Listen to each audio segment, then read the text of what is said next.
தீவன பயிர்களுக்கு நீர் பாய்ச்சிவிட்டு வீடு திரும்பும் வழியில் யமனாக வந்த வேலிக்கம்பி. வனவிலங்குகள் அண்டாமல் இருக்க போடப்பட்ட மின்சார வேலிக்கம்பியால் 35 வயது பெண் துடிதுடித்து இறந்து போன கொடூரம்.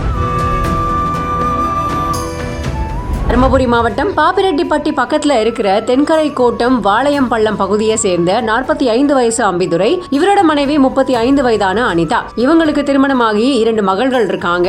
இவங்க அந்த பகுதியில இருக்கிற வனப்பகுதியை ஒட்டி விவசாய நிலம் ஒண்ணு வச்சிருக்காங்க. இவங்களுக்கு சொந்தமான இடத்துல கால்நடைகளுக்கு தேவையான தீவன பயிர்களை பயிரிட்டு வந்துகிட்டு இருக்காங்க. அப்படி தீவன பயிர்களுக்கு நீர் பாய்ச்ச காலையில அனிதா தோட்டத்துக்கு போயிருக்காங்க. நீர் பாய்ச்சிட்டு அனிதா வீட்டுக்கு திரும்பிக்கிட்டு இருக்கும் போது இவங்களோட நிலத்துக்கு பக்கத்துல இவங்களோட கணவரோட பெரியப்பா மகனான ரமேஷ் அப்படிங்கிறவரோட நிலம் இருந்திருக்கு. அந்த நிலத்துல ரமேஷ் மக்காச்சோளத்தை பயிரிட்டு இருக்காரு. பயிர்களை வனவிலங்குகள் சேதப்படுத்தாம இருக்கிறதுக்காக வயலை ஒட்டி இரும்பி கம்பி கட்டி அதுல மின்சாரம் பாய்ச்சினதா கூறப்படுது. இதை தொடர்ந்து எதுவுமே தெரியாத அனிதா தெரியாம அந்த கம்பி மேல மிதிச்சிருக்காங்க. உடல்ல மின்சாரம் பாஞ்சு அனிதா சம்பவ இடத்திலேயே பரிதாபமா உயிரிழந்திருக்காங்க. இது பத்தி தகவல் தெரிஞ்சுக்கிட்ட அங்க வந்த கோபிநாதம்பட்டி கூட்ரோடு காவல்துறையினர் அனிதாவோட உடலை மீட்டு பிரேத பரிசோதனைக்காக அரூர் அரசு மருத்துவமனைக்கு அனுப்பி வச்சிருக்காங்க.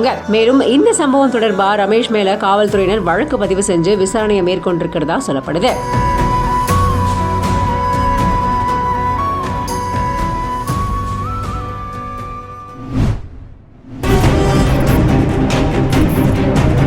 உறவினர் வீட்டு திருமணத்திற்கு சென்றவர்களுக்கு நேர்ந்த சோகம்.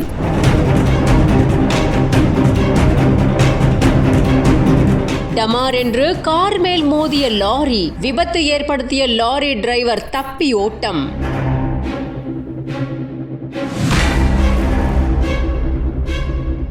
மயிலாடுதுறை மாவட்டம் சீர்காழி பக்கத்துல நத்தம் கிராமத்துல 4 வழி சாலையில சென்னையில அண்ணா நகர்ல இருந்து 3 பேர் திருமணத்துக்காக மயிலாடுதுறைக்கு கார்ல வந்துகிட்டு இருந்திருக்காங்க. அப்போ சிதம்பரத்துல இருந்து சீர்காழிக்கு மணல் ஏத்திட்டு வந்த லாரி பின்புறமா கார் வரத பார்க்காம கவனிக்காம வளைவுல திரும்பிய போது கார் கட்டுப்பாட்டை இழந்திருக்கு. லாரி மேல மோதி இருக்கு. இதனால சென்னையை சேர்ந்த ஒருத்தர் சிகிச்சை பலனில்லாம உயிரிழந்திருக்காங்க. 2 பேர் பலத்த காயத்தோட சீர்காழி அரசு மருத்துவமனை சேர்க்கப்பட்டிருக்காங்க. இது பத்தி சீர்காழி போலீசார் வழக்கு பதிவு செஞ்சு தப்பி ஓடின டிரைவரையும் தேடிட்டு வந்துட்டு இருக்காங்க. தொடர்ந்து 4 வழி சாலையில போதிய முன்னறிவிப்புகள் பதாகைகள் இப்படி எதுவுமே இல்லாத இருக்கிற நிலையில தான் இந்த மாதிரி விபத்துகள் அடிக்கடி இங்க நடைபெறதும் இதனால வாகன ஓட்டிகள் ரொம்ப அவதிக்குள்ளாரதும் அப்படின்னும் பொதுமக்கள் குற்றம் சாட்டி இருக்காங்க. இதுக்கான கோரிக்கைகளும் இப்ப வைக்கப்பட்டிருக்கு. இருந்தாலும் இந்த சம்பவத்தினால அங்க பெரும் பரபரப்பு நிலவி இருக்கு.